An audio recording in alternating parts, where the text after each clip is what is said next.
Yeah, it is another episode of the Autumn Windbags. RJ Clifford, Juan Soto. Let's have some fun today.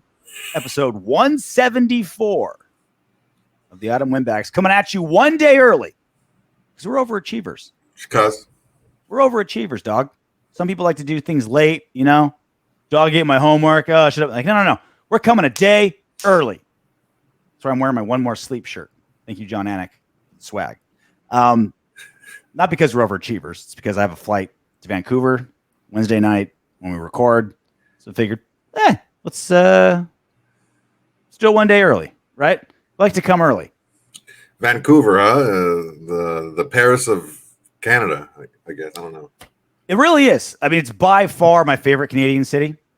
Canada doesn't have a lot of great cities. Montreal's cool. Toronto's like a big city.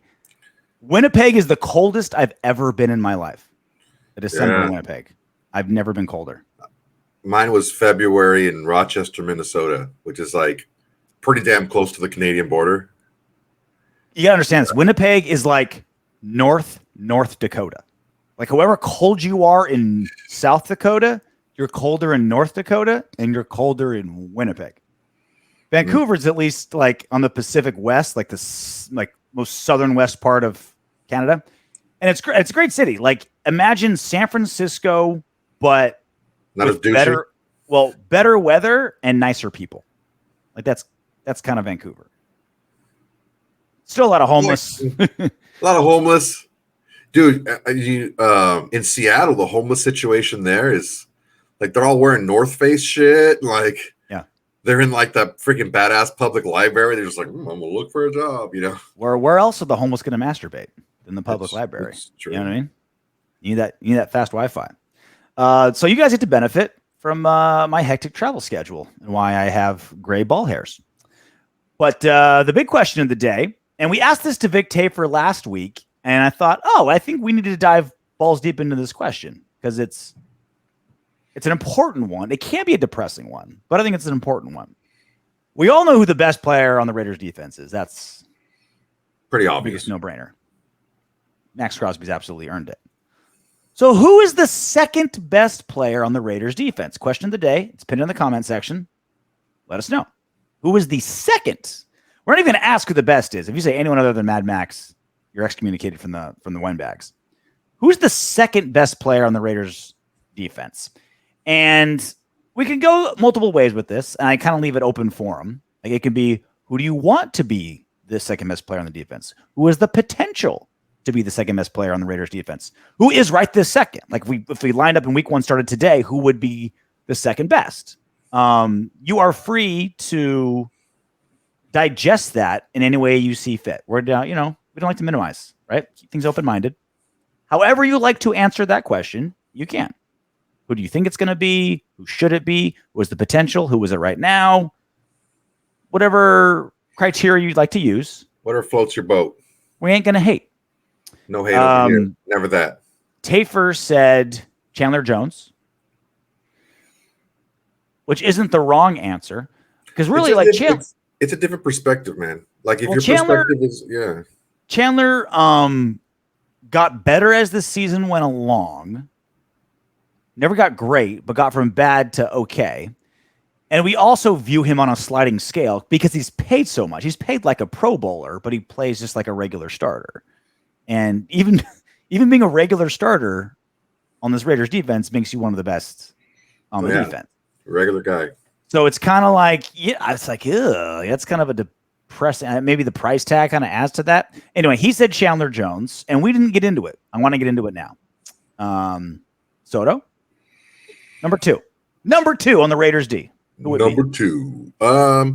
If you're looking at it from past accomplishments, I would say Chandler Jones for sure. I mean, he was an All-Pro multiple times.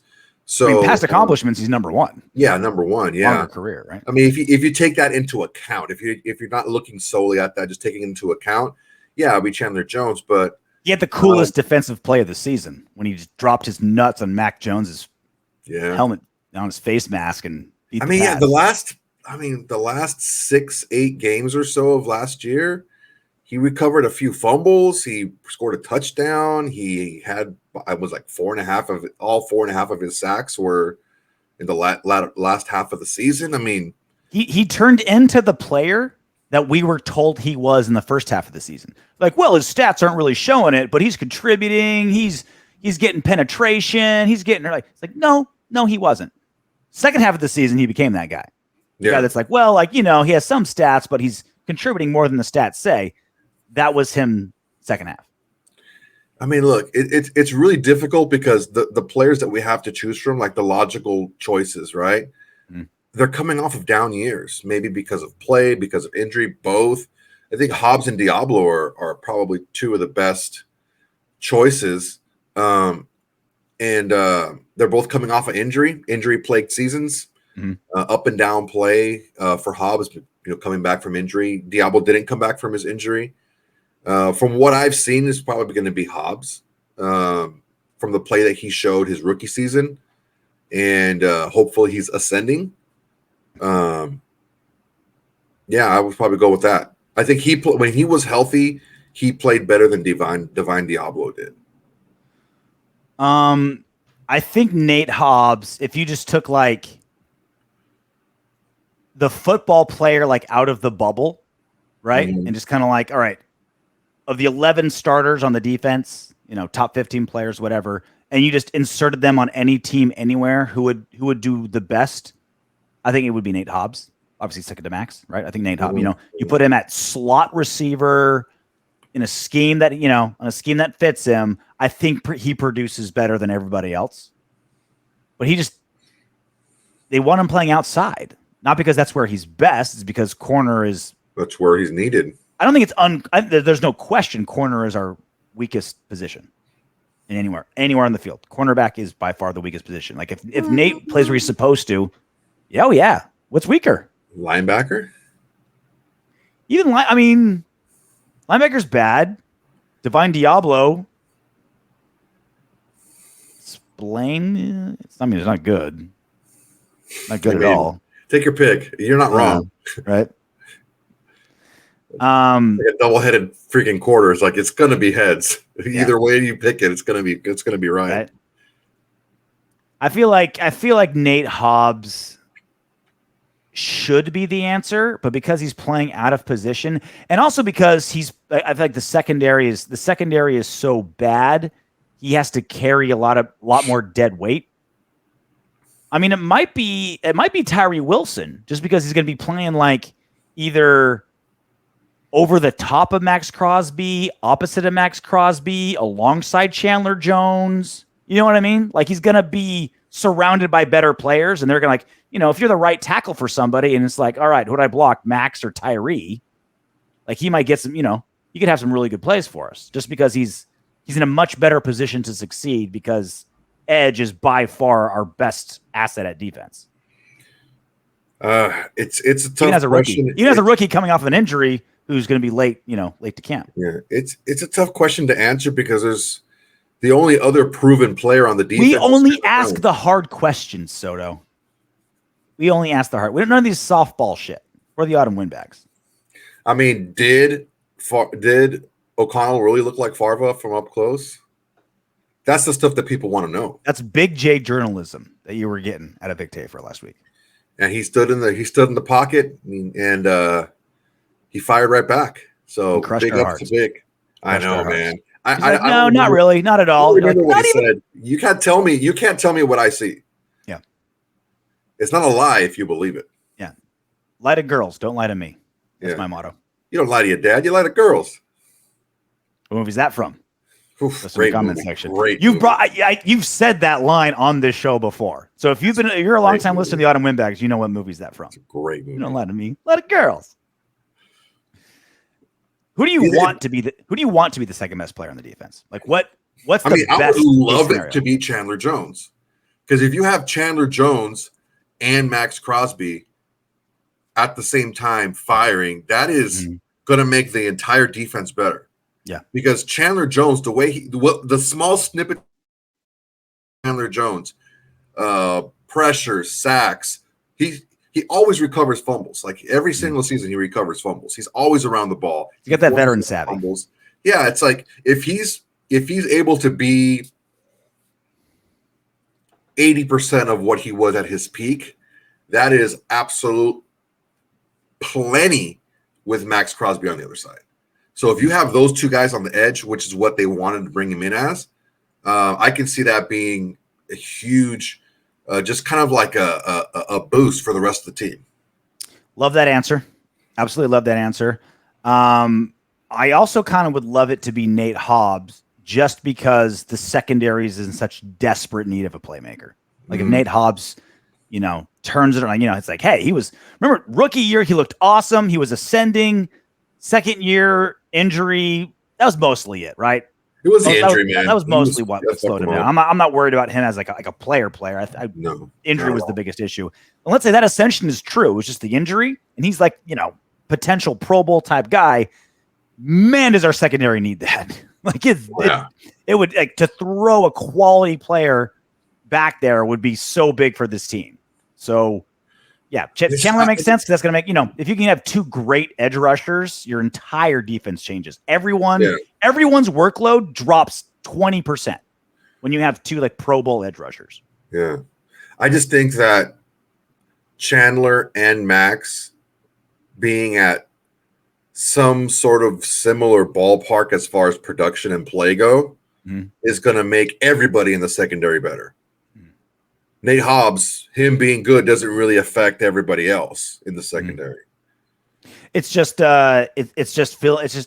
giving a unit that desperately needs help is more my thing. Yeah, I'm with you. Like no doubt about it. Like Chandler Jones and Max, like they're firing, right? Both stopping the run well. They're both getting after the quarterback well. They're both getting penetration. Theoretically, disruptive. If you're looking at it long term, you would want Tyree Wilson to be your second best player, because then you would have no qualms about moving on from Chandler after the season. If Chandler does play really, really well this season, you might. I think you're still getting rid of him. I mean, it depends, man. What's that contract? Because is it one of those contracts that gets like stupid year 3? No, the big years were the first two. Chandler Jones contract. I forgot off the top of my head.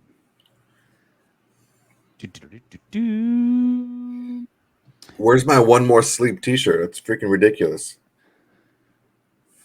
Talk to Anik. Yeah, I mean, just call him up. We'll get Anik on before we play the Pats. We were supposed to last year, but it didn't work out. He still has a $12 million dead cap or $20 million cap hit in 2024. He gone. What's the dead million? What's the dead cap next year? Dead cap is 12. Regular cap is 20 next year. Ooh, that's a tough dead cap, dude. That's a tough dead cap, dude. It's that kind of contract, dude. They were all in on Chandler Jones. His dead cap year 1, 32 mil. This season, 25 mil. 12 after that, and then it's 8 million after that. That's doable because the cap's going to go up 8 mil. It's not going to be. It's not great, but it's not like crippling. I think he's gone, dude. He's a $16 million salary next season. 20 million cap hit. 2024 was his potential out. The contract was built for 2024 to be the out. Well, that's what I'm saying is you would want in a team building, from a team building perspective, you would want Tyree Wilson to be your second best player on your defense. That way you can have confidence that you can move on. Right. 7th overall first rounder. Like you should be balls out, you should be producing. That'd be nice. What if it's like super fucking random? What if it's that kid from like Adam Butler. that kid from fucking Las Vegas from UNLV? He's like a clone. That linebacker? He's a D end. He's like the same long 6'6", really long armed kid. Mm-hmm. I just feel Divine Deablo would be nice too, just like a captain of the defense. He's basically the captain of the That's what I'm saying. The defense, the middle and the secondary, the second two levels. He's got the green dot, so it makes sense. They have a lot of confidence in him. He has a lot of confidence. I mean, he never lacked for confidence. Yeah. Him and we saw it in their rookie year. They were the ones that were speaking up, and we both said that we liked it. I think I said I liked it. I don't know that you said you liked it that much. But I said I love rookies just speaking their mind and not being afraid. They're not being afraid of the competition, not afraid of the moments too big for them. And just the coolest name on the roster, Divine Deablo. Heaven Satan. He's a Divine Deablo. Huh? I mean, I love it. What was that? The biker gang from The Simpsons? Hell's Satans? Hell's Satans. We're the Hell's Satans out of Bakersfield. Marge, how'd you get these stains out of my jacket? I've tried everything. I've tried yelling at it. I've tried spitting on it. I've tried punching it. Jesus. That when The Simpsons was good. All right, that's the question of the day. Who is the second best player on the Raiders defense? You heard our answers. Very curious what your answers are. Again, wide open. Who do you want it to be? Who is it right now? Who has the potential? We'll take anything. Anything at all. You let us know. And along those lines, take anything. We ain't picky. We haven't earned it. Another thing along those same lines. We're talking about Divine Deablo. Our boy, Vic's getting a lot of love this show. Vic Tafur tweeted out today, McDaniels is, quote, very fond of linebacker Divine Deablo, who'll be wearing the green dot. Of course, the green dot means you got the radio to the defensive coordinator. He's gotten better every week that I have been here and seems poised for a breakthrough season. Okay. Are we buying this? Is Divine Deablo that quality of a player, potential there, playing that well? Or is it simply, it has to be a linebacker and literally no one else makes sense? Like, Diablo's been there a few seasons. Everyone else is like off the scrap heap or rookies or randoms. It needs to be a linebacker. And it's literally the only guy that makes sense. What are you thinking? It's an almost impossible question to answer. First off, can we give some love to Vic Tafur for that profile picture? That macho man, Randy Savage, looking out into the ocean. Just being all introspective and emo. Yeah, it's like when you're chill as hell, but you're also savage as hell. That is so cool. It all depends. It all depends on what your viewpoint is of the team. Mm-hmm. If you lean towards a more, pessimistic view of how the season's going to go, you're going to view everything with that kind of a scope, and you're going to think, yeah, who else is going to get it? No one else has been here. Deablo, when he was healthy, he did play well. Of course, he's going to get the green sticker. And you're not going to believe anything that any of the coaches say. It's all spin. It's I don't believe anything they say. Right? It's all spin. It's going to be terrible. We're going to lose. We're going to go 0-17. There's that faction of fans that we have. And there's the other side. It's all I'm gonna swallow everything you tell me whole, and I'm not going to question anything. Yeah. What we can look at is when he was on the field and he wasn't injured, he was one of the better players on the defense. Him and Perriman were kind of fighting for the lead in tackles, double-digit tackles, stuff like that. So you can look at that. He did play well against the run last year. He was a little iffy against the pass because he was asked to do more, because Patrick Graham linebackers are asked to do more. One more season, he was a safety. He's used to that backwards movement. So I can see him. I can follow the logic where, yeah, it does make sense that there's maybe 80% truth in what was being said. It's not all fluff. Well, this is the thing, though. If he didn't have the green dot, who would? Like Spillane? Masterson? Do you give it to a lineman? Do you give it to a safety? Like, it's his by default. Someone in the secondary. It's possible, right? Like, Hobbs, is Hobbs that kind of a thinking man's DB? Like that kind of leader? I don't know. He's a stud, but it's a different skill set, right? Like being the captain of the ship is a little different than being the best rower, Mm-hmm. I think it's kind of his, but it doesn't mean doesn't mean that everything that McDaniels is saying is not true, but it does feel like it's him by default. It does feel kind of like Like who else could we possibly give it to, or would really make sense? He is a logical choice, but he still has to make himself the choice. Yeah. Or he also wore it last year too. Like he wore it last season. Yeah. Green dot as well. So it's not like a new thing, but it seems like it's his by default, and it's his choice what to do with it. You step up, take it seriously, right? Like because that's another big thing too. Like you give someone responsibilities.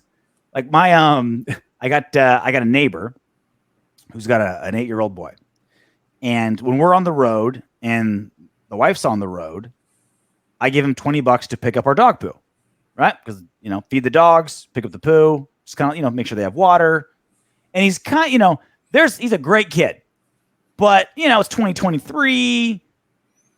Parents one's a psychologist, one's a doctor. He's doing pretty well. It's like, yeah, you give, he's got a good life, Soto, right? He's growing up better than you or I did. You give him a little bit of responsibility. He's like, oh, all right, I'm going to be there on time. He likes the dogs. They're counting on me. You give someone responsibility and gives them a chance to sink or swim, right? They're like, oh, fuck that. I don't want the responsibility. Or it's kind of like, oh, wow, more is demanded of me, so I will deliver more. I feel like it's that. I don't feel like Divine Deablo was so good. It's like, all right, no brainer. He's our red dot guy. He's the captain of our defense. It's kind of like, look, I only have one neighbor. It's an 8-year-old.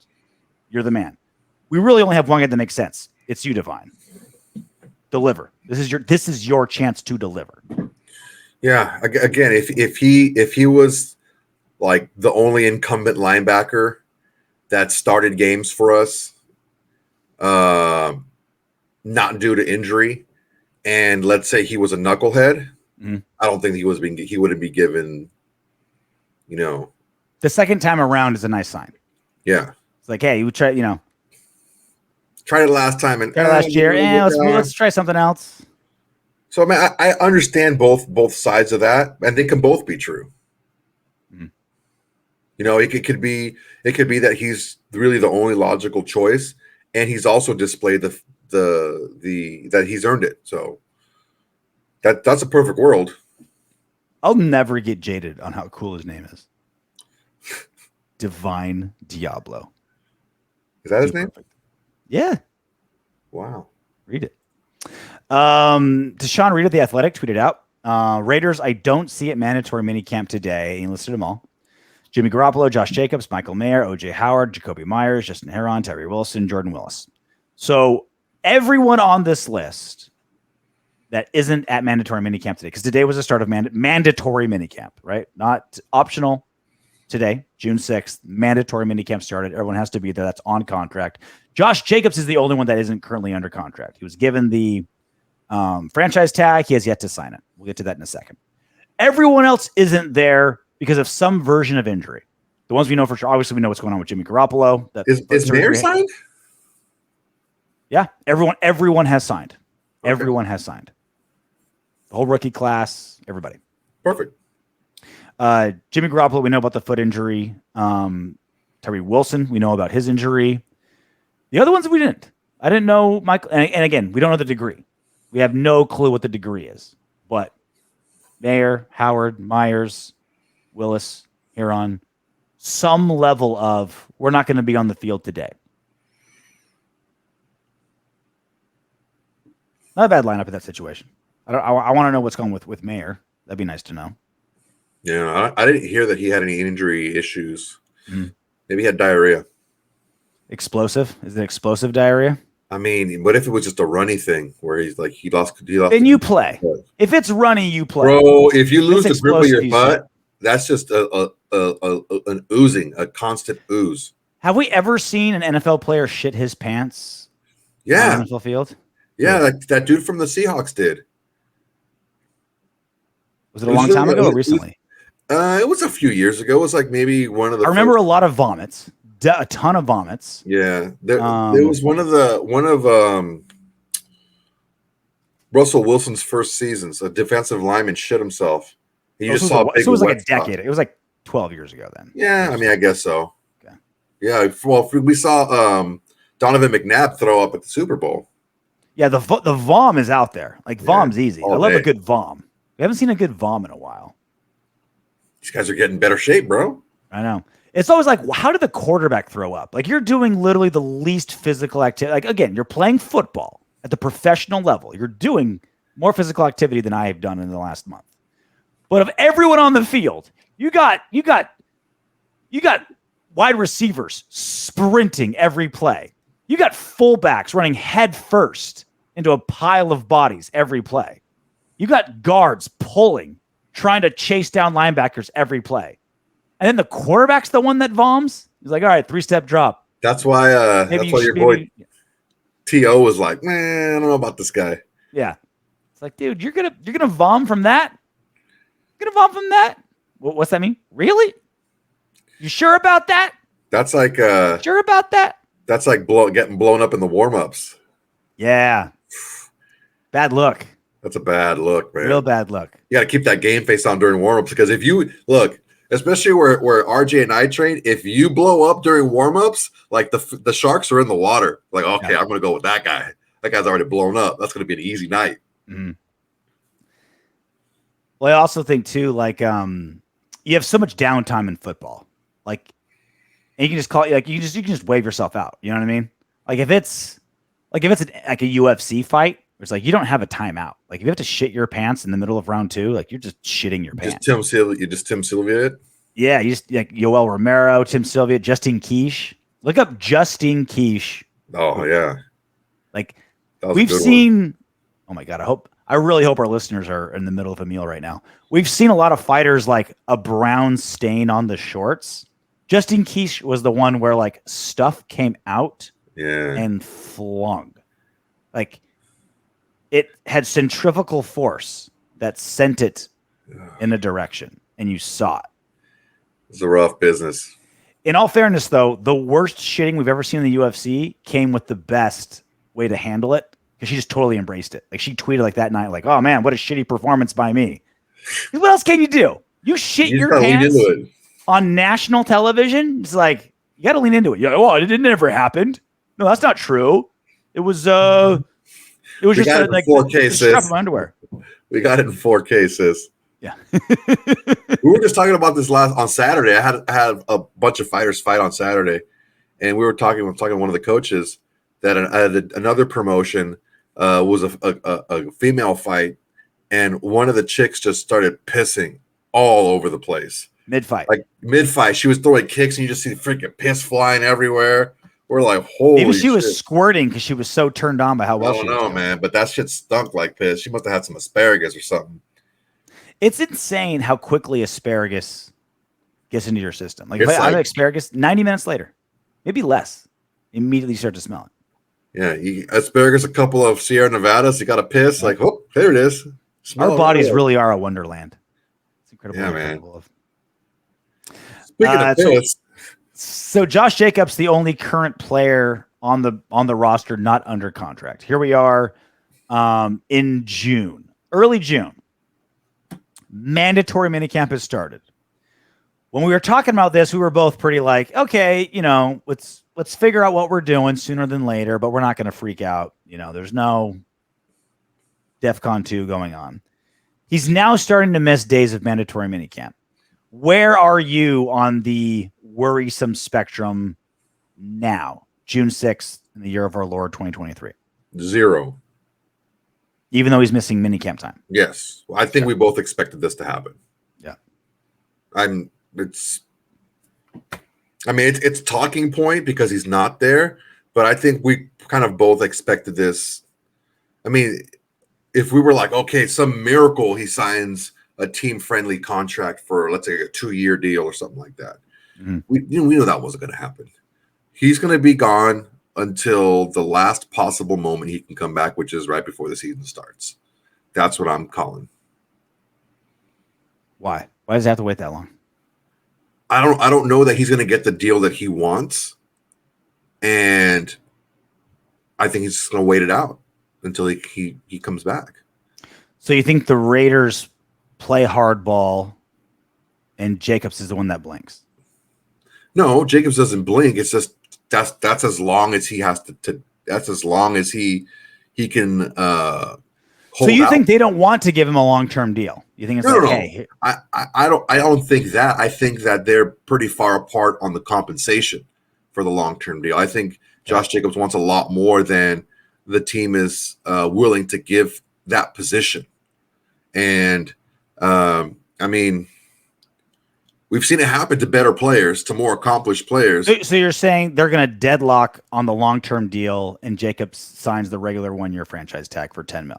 Yeah, because if he doesn't, he loses the year of eligibility. He's going to get franchised the next year when he comes back. Like it the way that the contracts and the rules are set up, it doesn't do him any good to sit out because it's the clock just starts over the next season. I think the Raiders are sitting on this to trade him. I think the franchise tag is set up to, all right, let's keep you under contract as an asset and let's move on.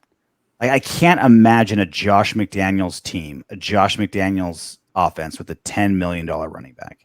It just doesn't feel like McDaniels at all. Like not even kind of. And it's going to hurt. It is going to. It is. He's an exceptional player, man. He's a top 5. It's a Raiders tattoo. It's a Raiders tattoo. Yeah. But the thing is, man, look, we've been doing a lot of things that other teams that are successful don't do. Maybe we should start doing more things that other successful teams do. Like not pay a running back $10 million? Yeah. Like not pay a running and use that money elsewhere. You know, that's the thing, man. It's like it's going to take man, people hate to hear this and I hate to say it because I don't want to be patient. I want shit to happen right now. But the way this roster was constructed, it put a lot of money on one side of the ball and a lot of money in certain areas that teams don't normally spend a ton of money on. And, we had how much were we paying our backup freaking quarterback? Like how much was Mariota? Dude, it was nuts. It was crazy how much money we were putting in weird areas that successful teams don't do. Successful teams just don't do that. So we have to get out of this. I mean, I understand where people are coming from. You want to build a culture where if you ball out, you get paid. Great. But that's looking at it very narrow-mindedly. That's not how the NFL works. Maybe you want to give that to a specific circumstance. Like, if a player plays great, you want to make sure that you reward them. Okay, but do you want to win? Yeah, bullshit. Play great, we reward them. That's bullshit. No. Do you want to win? It's economics. It is, and it's hard. Emotions are not involved. Yeah, it's hard to be a part of that, be part of that like mindset and logic, and it's just because I love Josh Jacobs, dude. I love him. I love him as a player.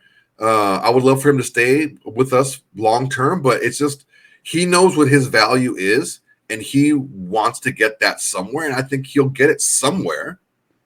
But not on a team has as many weapons as we have offensively right now. Josh Jacobs is falling in love with the stripper. You're like, oh, the sex is great. She's young, perky. This is awesome. This is amazing. She always smells like vanilla cookies. But the long-term cost? It's just not worth it. Not worth it. You got ex-crackhead boyfriends you're going to have to deal with. She wants to party till 4 a.m. every single night when you got a 9 to 5. Daddy issues up the wazoo. Man. Because there are certain times like you look at Christian McCaffrey. He's getting paid a shit ton of money, and he was finally healthy last season. Mm-hmm. And the Niners used him quite a bit. But the problem is he's not usually that healthy a lot. He usually gets hurt. He misses quite a bit of time every single season. And that's a tough position to come back and be healthy a lot after you've been hurt a lot. Mm-hmm. You look at Derrick Henry. Derrick Henry's really not the same guy he used to be after he got his foot hurt. Alvin Kamara, I think he's missed a lot of time recently. You have, Zeke. Zeke's looking for a job. Derrick Henry was the same guy this season until he got hurt, in fairness. But he gets hurt. He got hurt more often now. He got hurt now. And that's the thing with Josh Jacobs is like this was the one season he didn't get hurt. He improved all across the board. Is that all permanent? So we talked about last week, right? You're like, okay, how good can this offense be? It's like, well, it can be really good if everything falls in line perfectly. Jimmy G stays healthy. Hard to do. He jives with all of our wide receivers, which sometimes happens, sometimes don't. We don't move on from Hunter Renfrow. Michael Mayer has an amazing rookie, like immediately, is ready to go. The offensive line continues all the momentum they got from last season and doesn't miss a beat and gets better. And Josh Jacobs, who's coming off the best season of his career, replicates it. Like, that's a lot of maybes, what ifs, and goddamn it, I hope so's. But the thing is that's the case for every team that's at the very top. Like the best 5 offensive teams, they were healthy.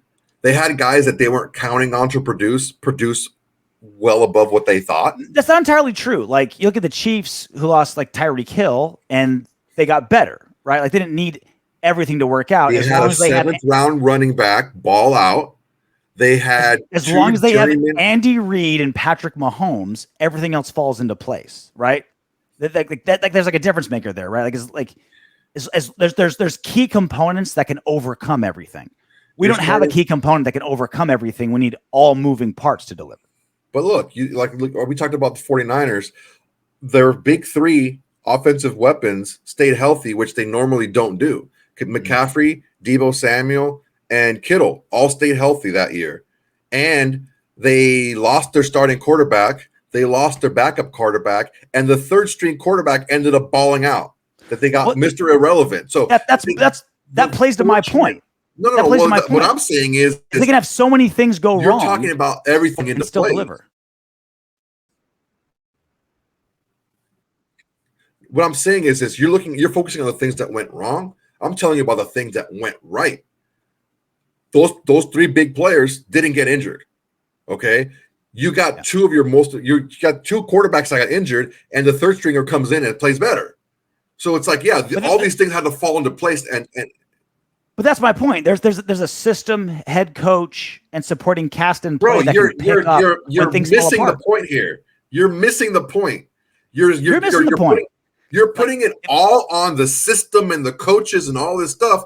I'm telling you, these players stayed healthy that don't normally stay healthy. The most important position on the team went down twice, the starter and the backup, and they still played well. That's my point. The skill players all stayed healthy, but the quarterback. It is a silly conversation to have because you're only looking at it from one side and you're not looking at it from the other side at all. I'm telling you, I freely admit, yes, their 2 quarterbacks went down, but they were also very fortunate that the last player selected in the NFL draft ended up being pretty damn good. That's not all system. He has to be a good player. And my point being is if we lose 2 quarterbacks, right? Let's say the Raiders lose whoever their 1st and 2nd string quarterback is this season. Are we going to the conference championship game? No. Are we? But are we? The Niners did. Now you're changing the question. We talked about the side of the ball being good. So the better question would be: could we still have as good an offense or better with? In this case, it would be Aiden O'Connell. What I said was the Niners had awful, atrocious injury luck at quarterback, the most important position in sports. And they still played awesome, right? Yeah, they lucked out with their skill players. Good, right? Great. But they got devastated on a much more important position. And they still delivered. Can the Raiders face any major injury situations on the offense and deliver? Jacobs or Devontae, really, really, really important keys to the offense. The answer is no. That's my point. Is if the Chiefs moved on from Tyree Hill and got better, right? The Chiefs. The Niners lost their 1st and 2nd string quarterback, made it to the NFC Championship game. Yeah, you don't get to the Super Bowl or NFC Championship games without luck, right? That doesn't happen. You have to have some things fall your way. They didn't have all the best luck and all the best pieces from the seasons before and still delivered. Can the Raiders do that? I don't think there's any chance in hell. You need all these pieces to work perfectly and above and beyond good luck. So what measuring stick are we placing here? Are we looking for people to get hurt and them to far overperform what they were predicted to do? Because I don't know that the 49ers were predicted to be a bad team and they ended up being better with a third-string quarterback. They were still one of the better teams in the NFC, and they just produced to where they were supposed to be. How many teams can have their third-string quarterback take them to the conference championship? Okay, again, that team was selected to be that level of team. So a more fair comparison would be a third-string quarterback come in and the team play around maybe a little bit better than expected before the season started. Because now you're looking for a third-string quarterback to make the defense better too, to make the other side of the ball better too. That's not the same comparison. I don't think we have the margin for error as the other top five. Because our team's not as good. Our team's not as good.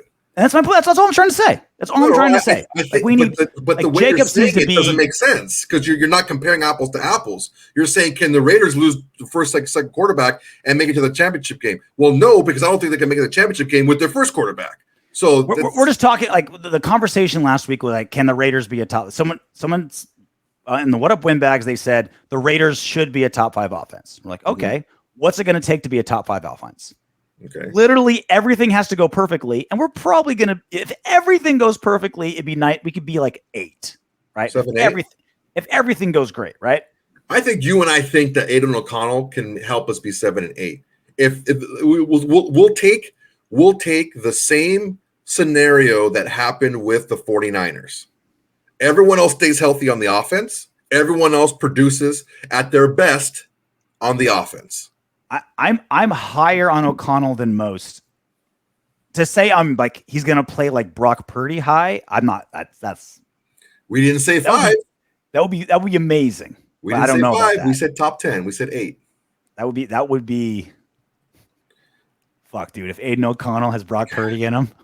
Look, man. Look. Oh, dude. Very different player for sure, but I watched this tape. Damn. I don't see the lack of arm strength. Does he have a freaking rocket? No, but he can make throws. He can make the throws. The only thing is he's just not mobile. And honestly, if you take the attributes and you have intelligence, anticipation, timing, touch, accuracy, I'll take all those over mobility. Look, the arm the arm detriments are real. Like arm strength is an issue. Getting it in tight windows. Things like that, you need arm strength, which he doesn't have. In Purdue, he compensated by having great touch, like unbelievable. Like if he was a pool player, he'd be the dude that like hits the English and like has it spin around and like knock it back in. Like he's got touch for days, and he knows how to throw guys open. Like that's how he kind of compensated for that. The lack of arm strength is this is the thing. It's like. In football, what are the 2 things you can't coach? Speed and heart. The only things you can't coach. You can never be faster than you are, and you can never have more heart than exists in you, right? In quarterback, arm strength is something you can get it a little better, right? Like you can train it to get, but you either have it or you don't. And I think that's like when you're looking at the ceiling of a quarterback, you want the things that you can't coach to be as high as possible because you tell yourself I can coach him up the rest of the way, right? It's like, look, he's got these physical skill sets, and every NFL coach feels that way, right? I'm this great coach. I'm the quarterback whisperer. Like, the ego's there. The ego, like, just give me the pieces, and I'll make him Joe Montana. Just make sure the physical gifts are there, and I can take care of the rest because I'm such a great coach, right? Aiden O'Connell doesn't have that high ceiling with the arm strength and mobility. Like he's not the athlete, doesn't have the arm power, right? And that's kind of like the ceiling thing. Not that it can't be overcome.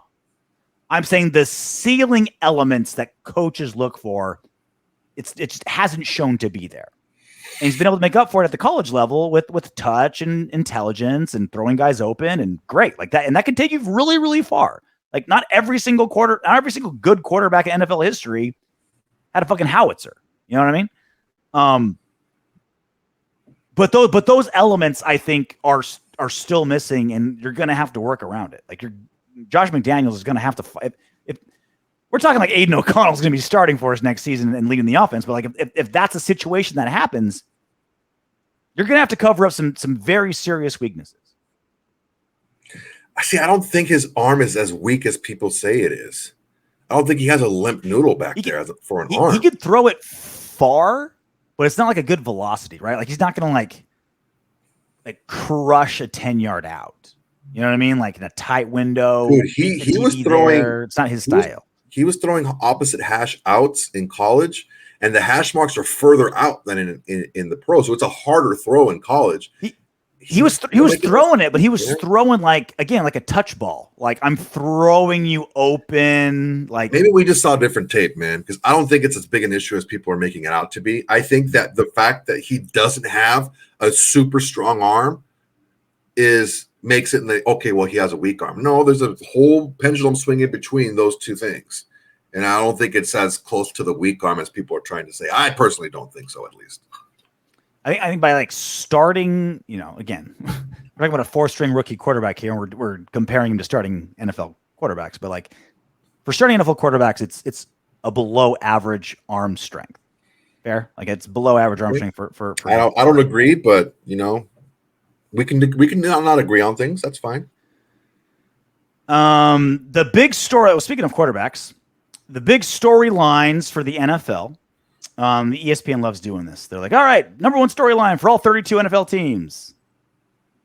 For the Raiders, Paul Gutierrez, who's the ESPN guy, said storyline to watch. Who's playing quarterback? We were just discussing that. With quarterback Jimmy Garoppolo sidelined as he recovers from surgery to his left foot. That took place after he signed with Las Vegas in March. Raider Nation turns its eyes to Brian Hoyer, Aiden O'Connell, and Chase Garbers.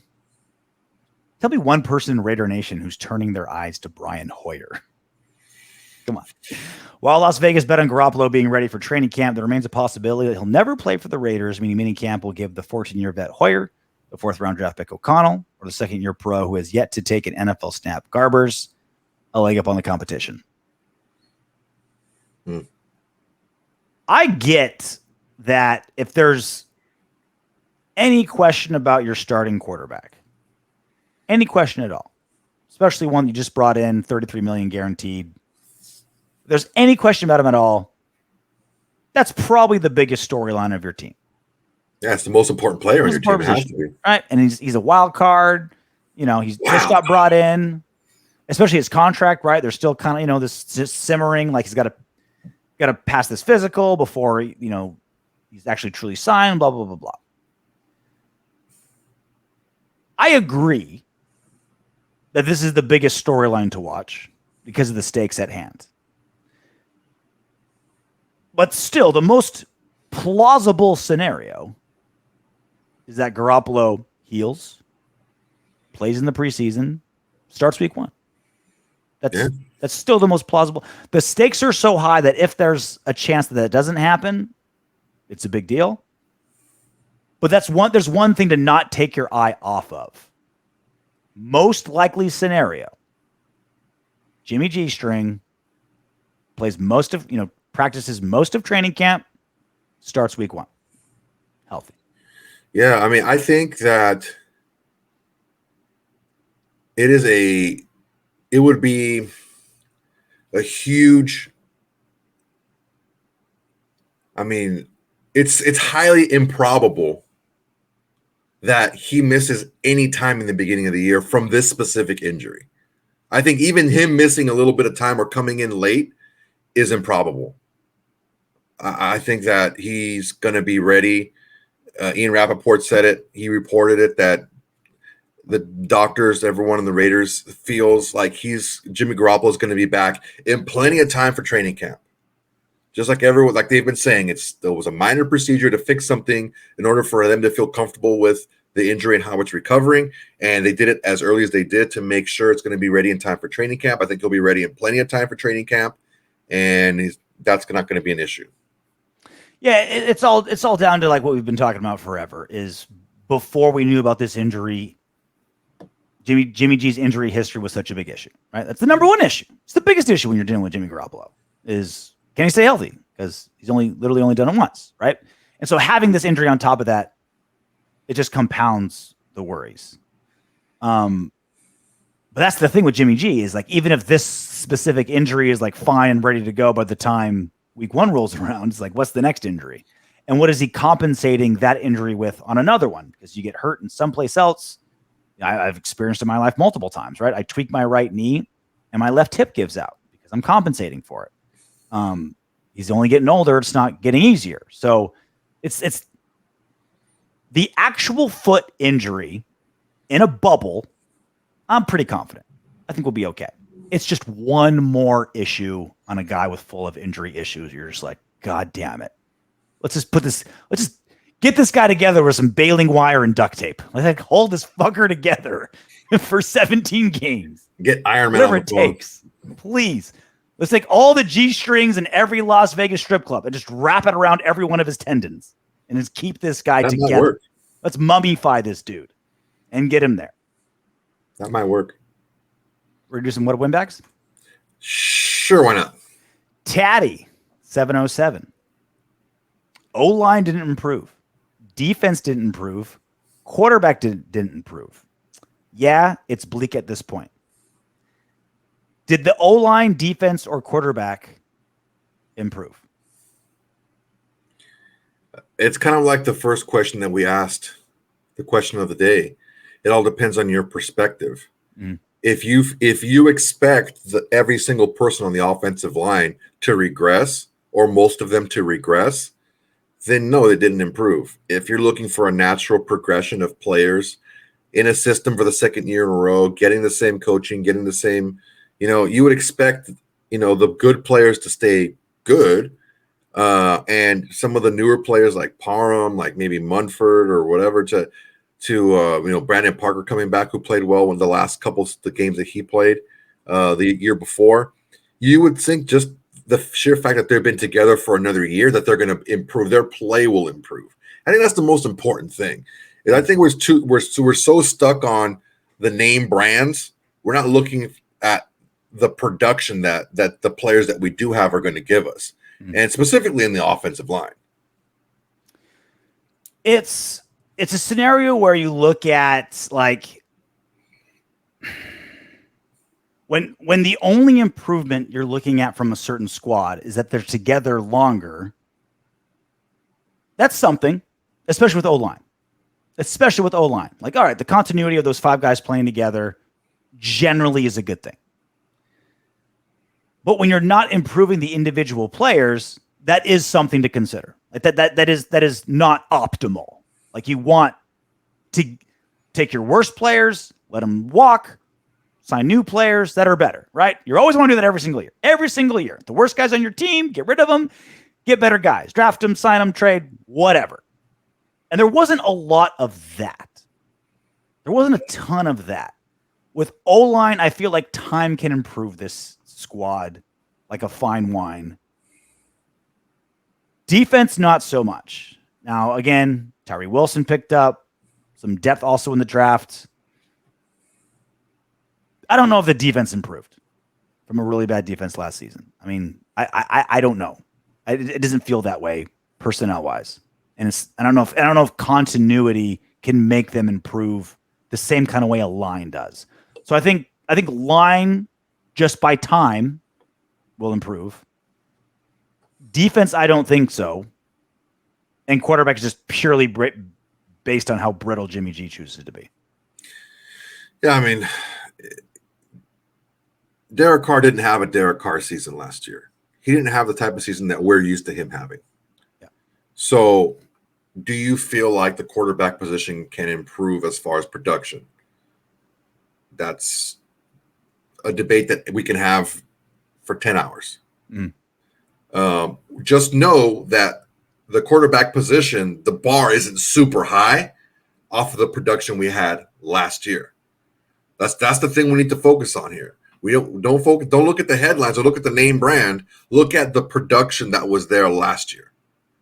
Kind of the thing that we was talking about last week when Vic's like, oh yeah, whatever, we're terrible and we're bad at all these different spots. Well, yeah, we traded Darren Waller away, but I mean, he didn't really produce the last couple of years he was here. So how high or low is that bar for the tight end position to produce more than the previous two seasons? Same thing with the defense. That bar is super fucking low for them to produce and to perform better. And I don't think we're putting enough into how much it means for a defense to know what they're doing, and to those important pieces to be a second season under Patrick Graham and know what they're supposed to do. I think the players that they did pick, a couple of players in key spots, are smart, productive, young players that can improve the defense because they're positions of need. So, is it the safer bet to say no? Yeah, of course. It's a safer bet to say no because I don't think the team is set up to be that good right now. And because there's so many unknowns, it's always easier, safer to go with the negative than the positive. But I can definitely see where all three of those positions, the production improves. Maybe not what you want to hear as far as their talent or whatever improves, but I could definitely see the production on each one of those areas to improve. Raider Vic, his namesake. This Vic Tafur dude is depressing. What if that's actually Vic Tafur that said that? His burner account. He's like, He has like the dumbest burner account ever because he actually uses his real name. Not Vic Tafur. J.R. Clyford. Johnny Sato. Well, this is what you got to understand. Vic Tafur is a beat writer, went to Berkeley to be a beat writer and a sports writer, right? When you're on, like, we'll use the term like the media. Anyone who uses the term the media that like paints everything with the broad strokes, they're either dumb or they're trying to sell you something. So often, like, we're like fans. Like, we're like, dude, we're just Raider fans that love talking Raiders, and we hope you guys do too, and we hope you enjoy the conversation, right? We're not pretending to be objective journalists here. Like, we're fans. We love the Raiders, right? We're fans. Vic Tafur is not, which is a good thing. You need some non-fans covering your team. Lord knows there's plenty of fans. If you want, just like fans, there's plenty of places for you to go to, like, hey, I just want to talk Raiders with people who love the Raiders. Tons of places you can go. Great. You need objective beat writers who aren't there emotionally. They're purely like, hey, this is what I see. This is who I've talked to. This is how I feel about it.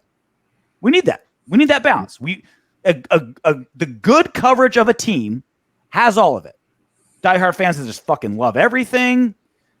Beat writers that call it how they see it, and everything in between, right? There needs to be Vic Tafurs in this world.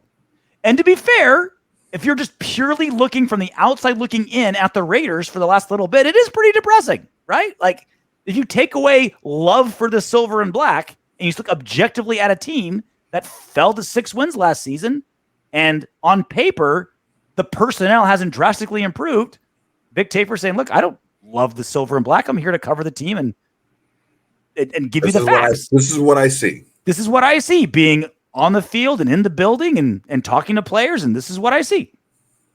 You need that. There's a balance. You need Vic Tafurs. Now, you need the Sotos and RJs as well, but you need the Vic Tafurs. And when things are pretty kind of depressing from the outside looking in from an objective third party, he's going to tell you about it. Yeah. And then we analyze what he said and say, look, I don't think he's seeing this, or I think he's right about that. I think he's wrong about this. And we have a discussion. But he is a excellent, fantastic cog in the wheel of Raiders coverage. There is, if the only coverage we got in the world was Vic Tafur, it'd be pretty depressing and it would suck. But we don't have just that. We have him along with 100 other people and a bunch of different other platforms, and he's a piece of it. And you get that, you got it, that, this, and him. He's a great piece of the puzzle. I agree. Adam Hill, he's like straight up. He's like, I don't like the Raiders. I was a Bills fan. Like, I cover the team because I live in Las Vegas, and he gives us great coverage.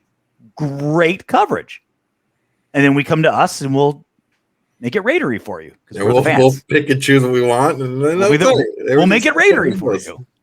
Speaking of, Andrew Evenstar, that's 70% of porn star name.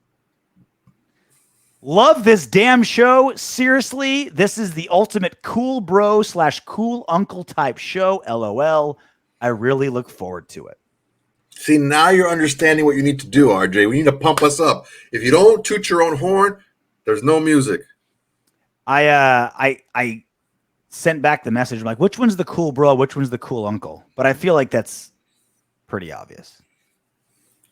Like, you're the uncle. You know, the chick's been telling me to, like, maybe color some of these whites in. I don't know. I don't know if you guys. Why do you got to make it racial?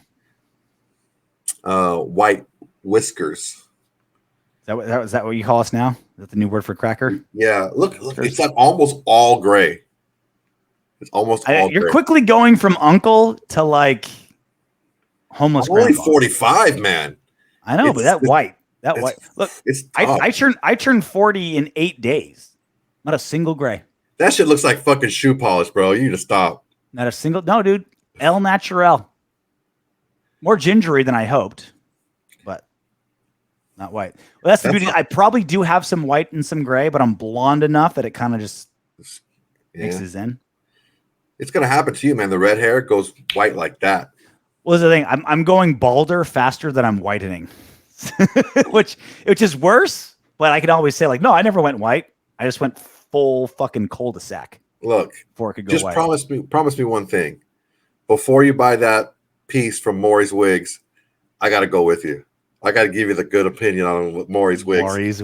Maury's, look, they stand up against hurricane winds, man. Price to fit any budget. What movie is that from? Let us know in the comments section. You can even swim with it. Pull. That's a deep pull. It stood up in the freezer too. Oh, yeah. It stood up in the freezer. Literally and figuratively. Stood up in the freezer. We'll let you guys debate what movie is that from. Great show today. Thank you for joining us. Day early. We'll probably go a day early next week as well. Ooh. Because I turn 40 next Wednesday. And so I think we'll record Tuesday, and I'm going off camping Wednesday. What are you doing next weekend, Soto? Want to go camping? What is next weekend? I got fights, bro. You got fights? Okay. Yeah. You got responsibilities. Yeah, I got responsibilities. Man, I had 5 fighters fight last Saturday, and I had 4 victories. All Muay Thai? All Muay Thai. 4 victories, all good fights. One of the guys the guy that lost, young kid, 16 years old, first fight, but fought really well. That's really all you can ask for. Like, you do decisions, like, you don't know what the hell the judges are looking for. All you really want to do is go out there, be prepared, fight really hard, fight well, and whatever happens. That's loser talk, Soto. I want W's. I want trophies. You know more than anybody. I want hardware. You know more than anybody. Give me dubs. Fight game is. Yeah, and cool thing is 3 of the fighters I was actually working really close with on strength and conditioning wise, and they were all 2-round stoppages. They all won the first 2 rounds. Yeah, it was pretty sweet. Spider Muay Thai is brewing something special over there for sure. If you're in the Orange County area, you want to learn how to kick ass. Do it. Spider Muay Thai is where you want to go. We're there. Until then, knock on wood if you're with me. Hey, you made it to the end of our video. Great job. I know you want more. Go ahead and click the next video. And if you're feeling crazy, go ahead and subscribe.